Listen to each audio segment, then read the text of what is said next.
Welcome to our podcast. Today we're going to be talking about how an outdoor classroom environment can inspire a child's innovation and scientific inquiry skills.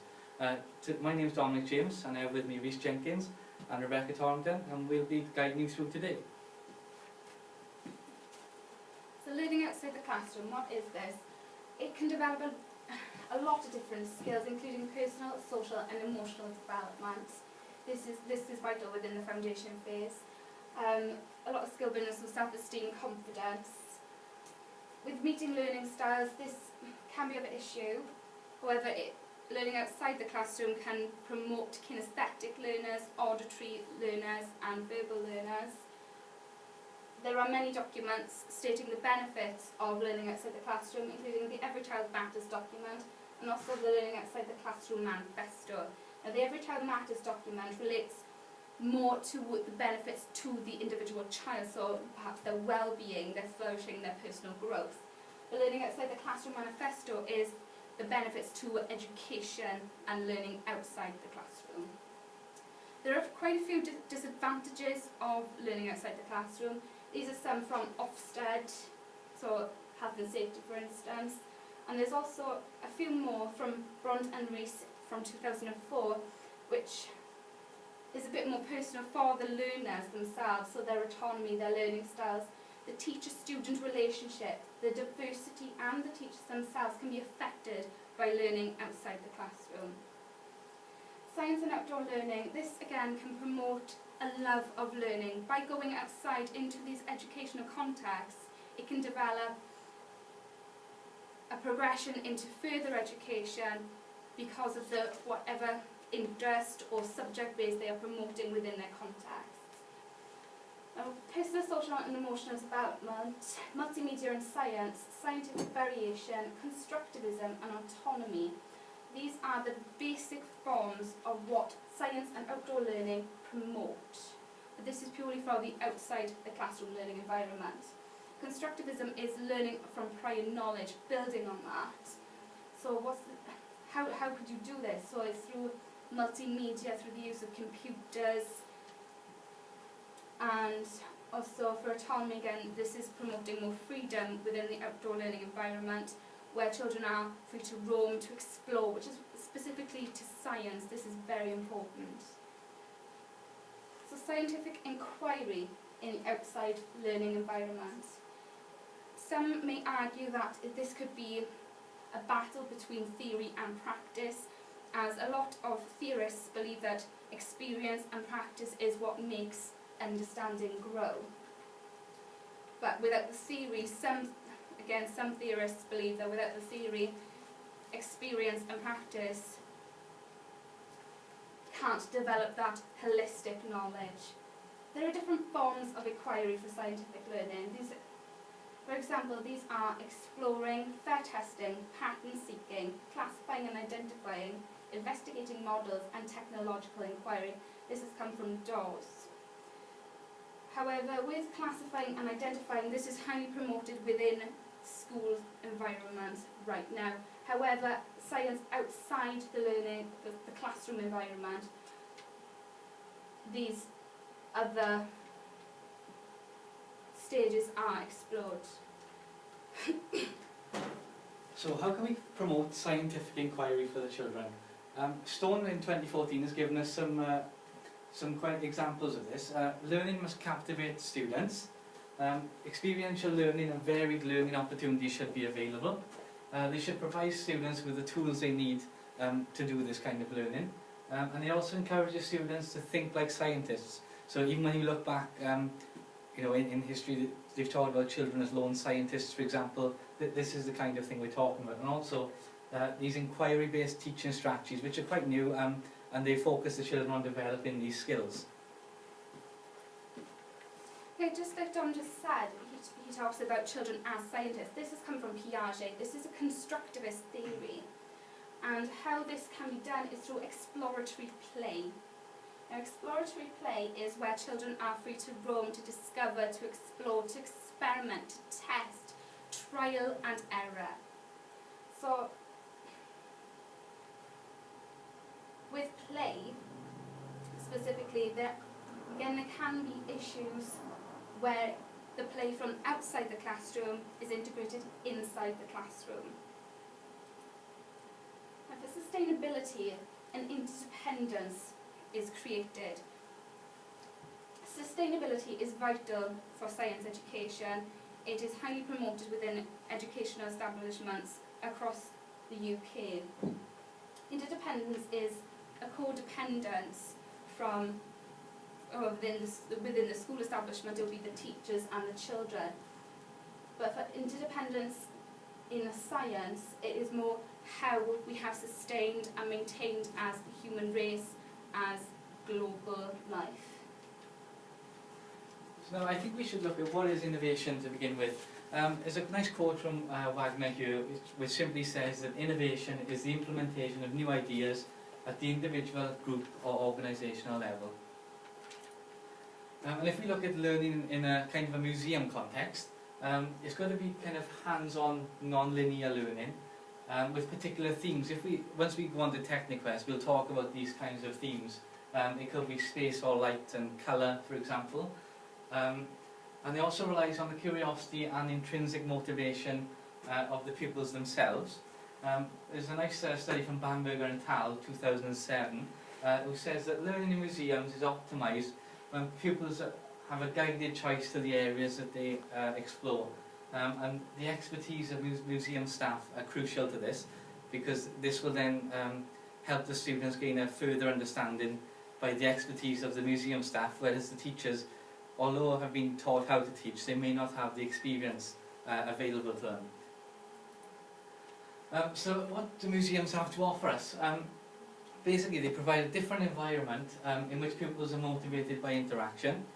The hands-on exhibits, for example, allow pupils to apply new scientific concepts, and they're able to develop these concepts, beginning with questioning, observing, creating hypotheses and predictions, and then drawing conclusions from this and what else can they find.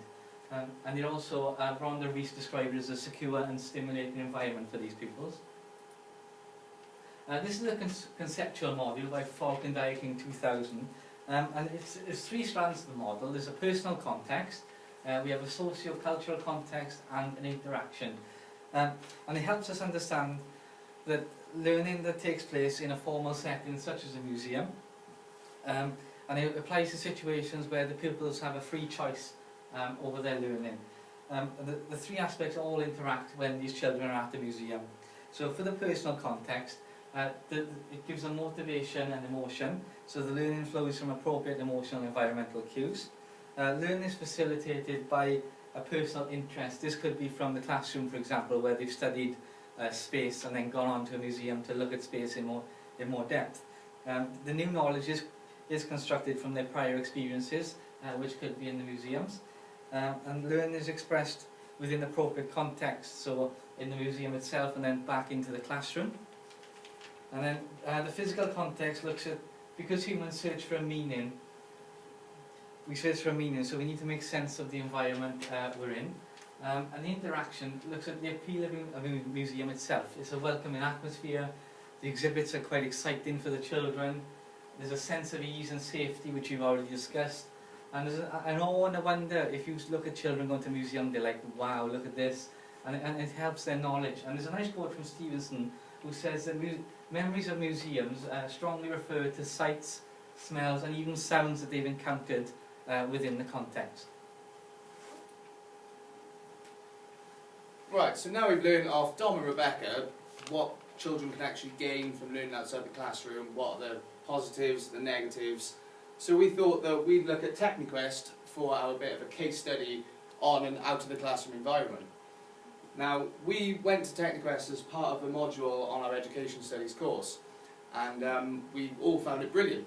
Now, what I really enjoyed about our trip was the fact that rather than going there and learning as university students, we actually went there and learnt as foundation phase pupils and Key Stage 2 pupils.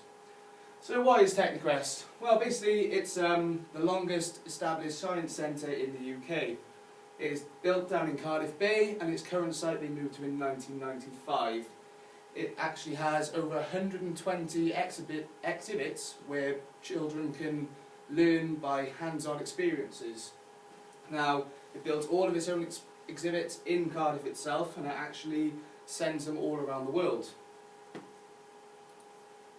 At the age groups, TechniQuest covers all of the STEM subjects. These are the science, technology, engineering and maths, which the government are really trying to push at the moment in the UK. Now, it runs anywhere from foundation phase through to secondary and post-16, and they even offer a postgraduate degree. Now, one thing that I really like about TechniQuest is, rather than other museums that you go to where there is constant signs all around the place saying, please do not touch, keep your hands off the exhibits, TechniQuest is the complete opposite. Every exhibit is meant to be hands-on, so children can really get stuck in and experiment with what they've got there. They do courses in TechniQuest itself, and they also are able to come out to your school and run courses there as well. So right, it links to the foundation phase and Key Stage 2, like I said, but with the foundation phase it covers all of the 7 areas of learning that are outlined in the foundation phase. These being personal and social development, well-being and cultural diversity, language, literacy and communication skills, mathematical development, Welsh language development, knowledge and understanding of the world, physical development and creative development. So within the foundation phase, like I said, it supports the 7 areas of learning, and it also supports the national literacy and numeracy framework. Now when we were there, we went into the science theatre, which is how ordinary foundation phase pupils would start. We had a trip around the world with Dele the Dragon, where we could learn about the different climates in different countries. We learned about the directions, how to get there, the points on a compass, and it was a really good start to the day. Now after this session that they have in the science theatre, children get the chance to explore the exhibit floor then, and it's not guided at all, it's just guided by their curiosity alone. They're able to move around and explore the different exhibits and just have a really hands-on learning approach. Now, they also run programs in schools as well if you're not able to take your class to TechniQuest due to some of the disadvantages we heard from Rebecca earlier. And they're also really good at offering different workshops and shows, and they also do planetarium sessions as well, which they can do in school. Now, regardless of whether you go to TechniQuest or within the school, you also get given pre- and post-visit materials so that you can continue the learning and also learn before you go there. Now, Key Stage 2. All the Key Stage 2 programs they run support the curriculum, and like the foundation phase, they also get a 30-minute presentation in the science theatre, or they can also go into the planetarium as well, where they can look at the night sky. Now, what we did, we didn't have a show in the science theatre for Key Stage 2, but we had a planetarium show, which we basically started out as space cadets, and to get around the solar system and look at all the different galaxies, we had to answer certain questions, and luckily we all managed to pass. Now, after this, they also get to go around the different exhibits they've got on offer at TechniQuest. However, it's a bit more guided for the Key Stage 2 pupils. They are given certain things to follow, such as the literacy and numeracy trail, or they're given phrases and words which they have to find the exhibits which they most link to. Now again, as with foundation phase, they also run Key Stage 2 programs outside TechniQuest within the school. They can do a lot of the exhibits, quite a lot of experiments, and they can also run planetarium shows in their pop-up Star Lab.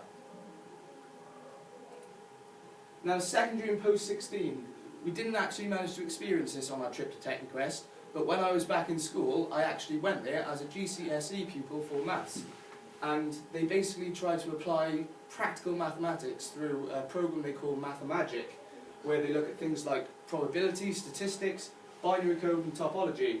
Now, they also give you pre- and post-visit materials as well, like they do with the foundation phase and Key Stage 2, so you can continue this learning. However, obviously the level is much, much higher. And they also offer postgraduate. They actually run a module on Cardiff University's MSc in Science, Media and Communication.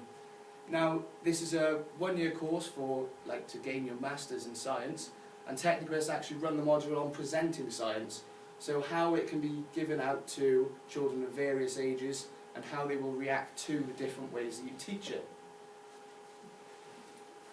Now overall, like I said about our trip to TechniQuest, it was just a brilliant opportunity to show that how children can learn in these different environments. And the way that we learn, rather than, like I said, just being taught how they do it, of actually going through it and going through the different experiments, looking at different parts of the human body, enzymes, how we break down things, our digestive system, our senses, and they really do offer a really wide range of things that you can do at Techniquest. Right, thank you very much for watching our presentation. We hope you all enjoyed it, and we hope that we have taught you some things about scientific learning.